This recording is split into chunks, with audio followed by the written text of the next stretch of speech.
Bonjour à tous, je vais vous présenter dans cette vidéo la méthode qui consiste à étudier le sens de variation d'une suite par récurrence. Donc on va voir ici une méthode supplémentaire par rapport à toutes les méthodes qu'on a pu voir dans les méthodes précédentes et notamment celle de première, avec le signe de la différence de un plus 1 moins un, le quotient un plus 1 par un, ou l'étude d'une fonction associée à cette suite. Ici on va voir une méthode qui, lorsqu'on ne peut pas utiliser une des trois méthodes qu'on a vues précédemment, va nous permettre quand même d'étudier le sens de variation d'une suite. Et cette méthode consiste à utiliser le raisonnement par récurrence, qui, lorsqu'on veut montrer que la suite un elle est croissante, va falloir montrer la propriété un plus 1 supérieur ou égal à un. Même principe avec décroissant, donc si on veut montrer que la suite un elle est décroissante, il va falloir montrer que un plus 1 est inférieur à un. Donc on va utiliser les trois étapes que l'on a vues dans la méthode sur le raisonnement par récurrence, avec l'initialisation, l'hérédité et la conclusion. Alors exemple, soit la suite un définie par le premier terme u0 qui va être égal à 2, et pour tout naturel n, donc pour tout entier positif ou nul, on va avoir un plus 1 qui est égal à 3un au cube plus 2 fois un. Donc là on a une suite qui est définie par récurrence, c'est-à-dire que pour calculer un terme, il faut connaître son précédent. Et donc la relation qu'on a entre un terme et son précédent, c'est celle-ci. Dans cet exemple, on va montrer que la suite un elle est croissante. Mais avant d'utiliser le raisonnement par récurrence, on va avoir besoin d'une propriété. Alors je vais le faire maintenant. On va étudier les variations de la fonction qui est associée à la suite. Alors là, on a une suite qui est définie par récurrence, donc on va avoir un plus 1 qui va être en fonction de un. Donc ma fonction f, en fait, ça va être la relation qui va ressembler à mon égalité ici. On va avoir donc f de x qui va être égal à 3x au cube plus 2 fois x. Donc au lieu de mettre un, j'ai mis des x, et au lieu de mettre un plus 1, j'ai mis f de x. On a bien un plus 1 qui est l'image de un par ma fonction f. Alors on va l'étudier sur R. R, pourquoi? Parce que x peut être un réel, de moins l'infini à plus l'infini. Alors pourquoi? Parce que x était mon un. Et un c'est un terme, c'est pas le n. Un c'est un terme, donc il peut être très bien être négatif. Donc on va étudier notre fonction sur tout l'ensemble R. Donc j'ai ma fonction f, ici je vais étudier les variations de ma fonction f. Donc je vais calculer la dérivée. Donc ça me donne 9x au carré. Le 3 reste devant, c'est un nombre qui est multiplié. Et x au cube va venir 3x carré. Donc 3 fois 3x carré, ça me donne bien 9x carré. Et 2x devient 2. J'étudie le signe de ma fonction dérivée. Donc ici, ça va être forcément strictement positif. Pourquoi? X carré, c'est 1 carré, donc c'est positif. Multiplié par 9, ça va être positif. J'ai un produit de facteurs positifs à laquelle je rajoute 2. Donc ma dérivée, elle est strictement positive. Donc ma fonction f, elle est croissante sur R. On aurait pu même dire strictement croissante sur R. Donc ça, c'est une propriété qu'on va utiliser, vous allez voir, dans l'étape hérédité de mon raisonnement par récurrence. Alors là, maintenant, on veut montrer que la suite un, elle est croissante. C'est pas parce que ma fonction f, elle est croissante que forcément ma suite un elle va être croissante. Alors pourquoi ce n'est pas le cas? Parce que ici, ma suite un elle est définie par une forme de récurrence, c'est-à-dire qu'on a un plus 1 en fonction de un.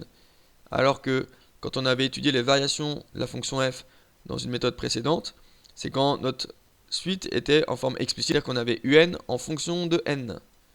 Donc ici, les variations de ma fonction ne sont pas forcément identiques aux variations de ma suite.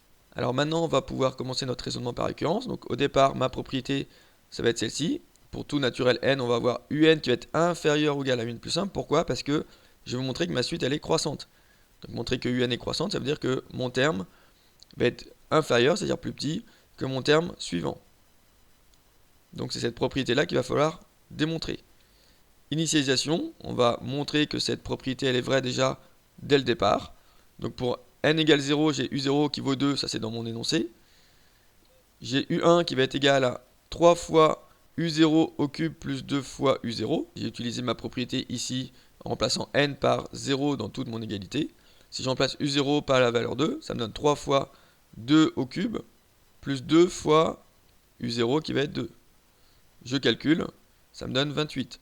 2 au cube, c'est 2 fois 2 fois 2. 2 fois 2, 4 fois 2, 8. 8 fois 3, 24. 24 plus 4, ça fait bien 28. Donc U0, c'est 2 et U1, c'est 28. Est-ce que ma propriété elle est vraie pour n égale 0? Bah, j'ai bien U0 qui est inférieur ou égal à U1 parce que 2 est bien inférieur ou égal à 28. Donc ma propriété initiale est vraie pour n égale 0. Étape suivante, hérédité. Je vais supposer que ma propriété elle est vraie pour une certaine valeur de n que je vais appeler k, que je vais fixer.